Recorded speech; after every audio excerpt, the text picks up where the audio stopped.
I love a good story, especially mythical tales.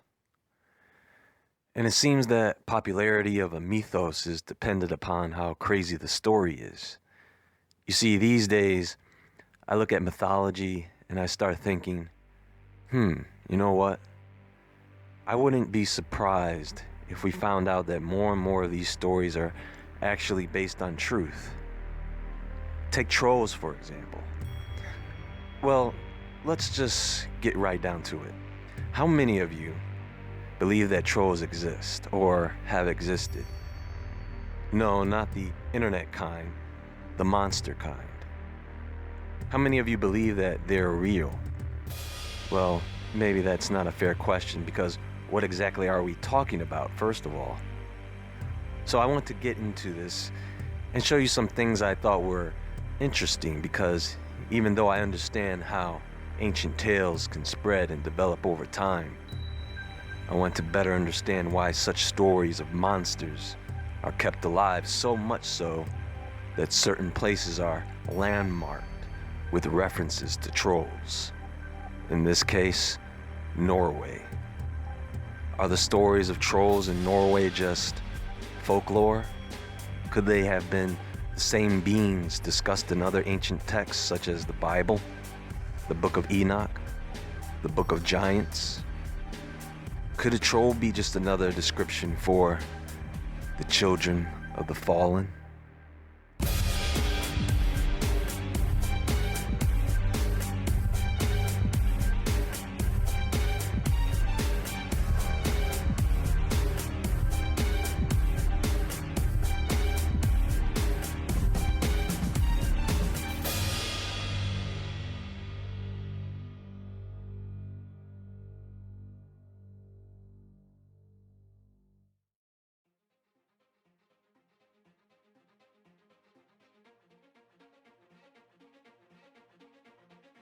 To understand what a troll is, we need to first take a look at its origins in Scandinavia.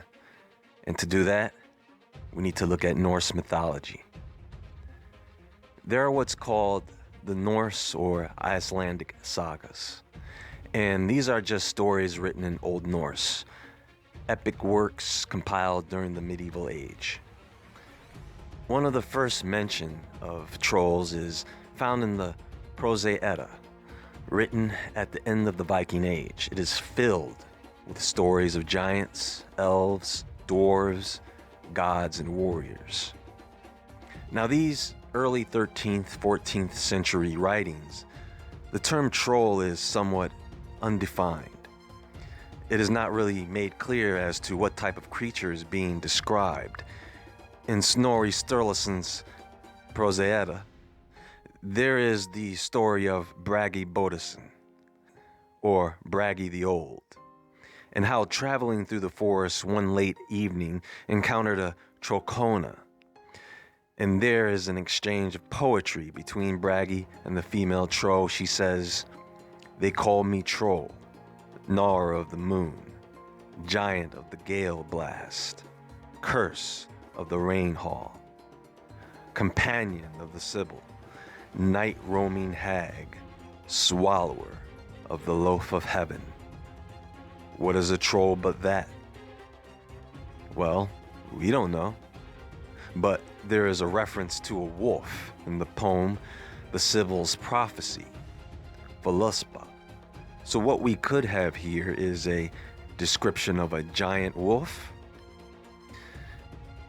Most of us tend to think of trolls being humanoid, but according to medieval sources, a troll could come in the form of an animal, like a wolf or hog, but not your typical animal. They are considered to be trollish in appearance by their giant size, and sometimes the word troll is meant to imply demonic possession or hybrid creature, a product of what was believed to have been magic. Now, the idea of a troll really did not solidify until the 18th, 19th centuries, into the troll most people are familiar with today. But in Norse mythology, a troll can be a witch, a mountain dweller, a ghost, a ghoul, a magician even. The factors that make up a troll are apparently size, ugliness, and magical powers. But they weren't confined to the forests and mountains. They walked among us. It was the actions that defined the troll, or trollish behavior. In Norse mythology, zombies, or the undead, fall into the category of trolls as well. It is between the 14th and 19th centuries where there are stories of the giant, ugly ogre-like trolls we all know and love. And after that, once the stories had spread out throughout post-medieval Scandinavia, we get the smaller, less aggressive mini-trolls. Now, Scandinavia is a composition of the three kingdoms of Denmark, Sweden, and Norway. Finland, Iceland, the Faroe Islands, and Åland Islands would also be considered part of the Nordic countries.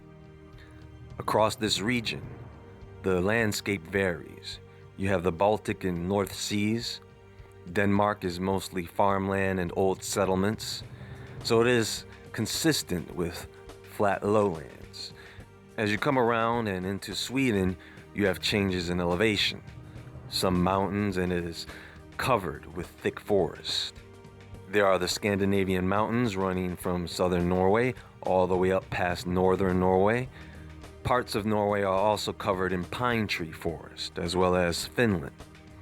Then out past the Norwegian Sea, there is Iceland, which is absolutely volcanic and Arctic. In Norway, there is a 34-mile road called Trollstigen, or the Trolls Road. There is the Troll Wall, Trollveggen, the highest vertical mountain in Europe, which is part of Troll Peaks. There is the Trolltunga, Jotunheimen, home of the Giants National Park, which is located in southern Norway as one of the country's hiking and fishing regions. So you can see, for example, how embedded this is into the history of the land and culture. Trolls come in several types, of course. The common forest and mountain troll, the man-eaters like the ones in The Lord of the Rings, a giant numbskull, brutal and violent. There are cave trolls, which live completely underground and are usually the smaller trolls. There are also not nice trolls. They use trickery and deception. The Jotnar are the ugly giants that turn into stone in the sunlight or explode. Sometimes they have tusks or are a cyclops. They live in the mountains and only come out at night to feed on humans and or cause destruction. There are sea trolls, the Huldra. Now the Huldra is another mythical female troll and can enchant you with her singing. You have Huldra folk. They're just good-looking blondes with long tails. The female of the species, the Huldra, is a hot blonde that ensnares men under spell to keep them as mates or pets, sometimes for years and years. Once they are released or escaped, they have no memory of what happened or when.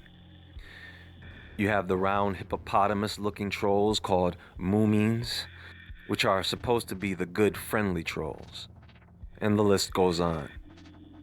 Now, we've seen tales of giants all over the world. I mean, literally all over the world.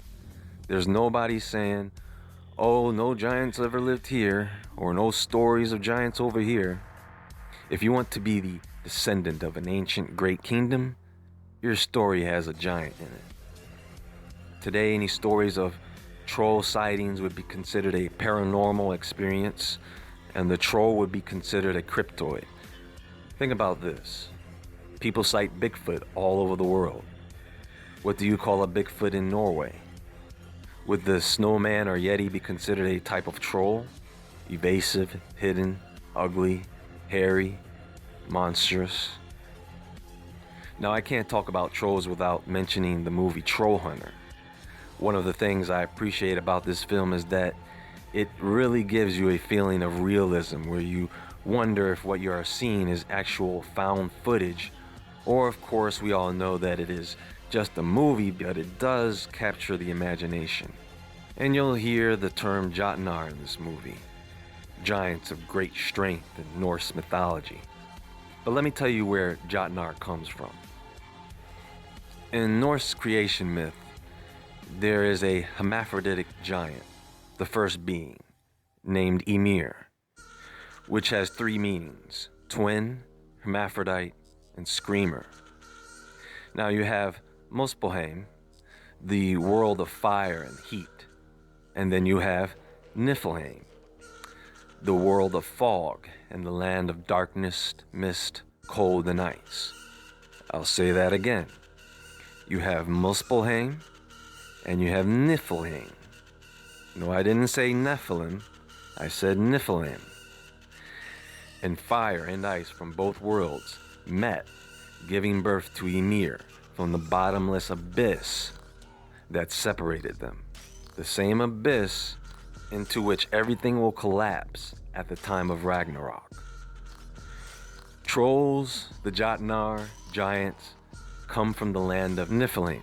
Keep in mind, Niflheim is a Germanic word. Nephilim is a Hebrew word, both having something to do with giants. That is not a coincidence, folks. These giants were mountain-sized, turning into stone when hit with sunlight, so they could not move around the country during the day, only at night, or within a very thick fog. So, today there are theorists who suggest that Norway is in fact hiding the fact that they do in fact have trolls. And some believe that Finnmark is home to a particular group of giant trolls. One of the reasons for this speculation is that during the Cold War, Norway restricted access to NATO for that region, which doesn't mean that they are hiding giants, but could be most definitely protecting or hiding something.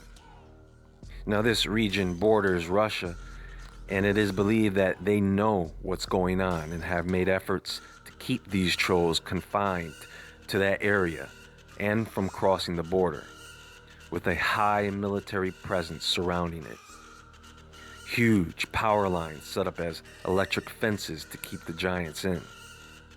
If you take a look around at the coastlines and open areas, the valleys, you may come across many stones that represent or even look like petrified giants. I have so much more information on this topic and we will cover it, but I just thought I would give you something to chew on for a bit, and something very interesting to look into, such as Finnmark. Go take a look. You never know what you may find.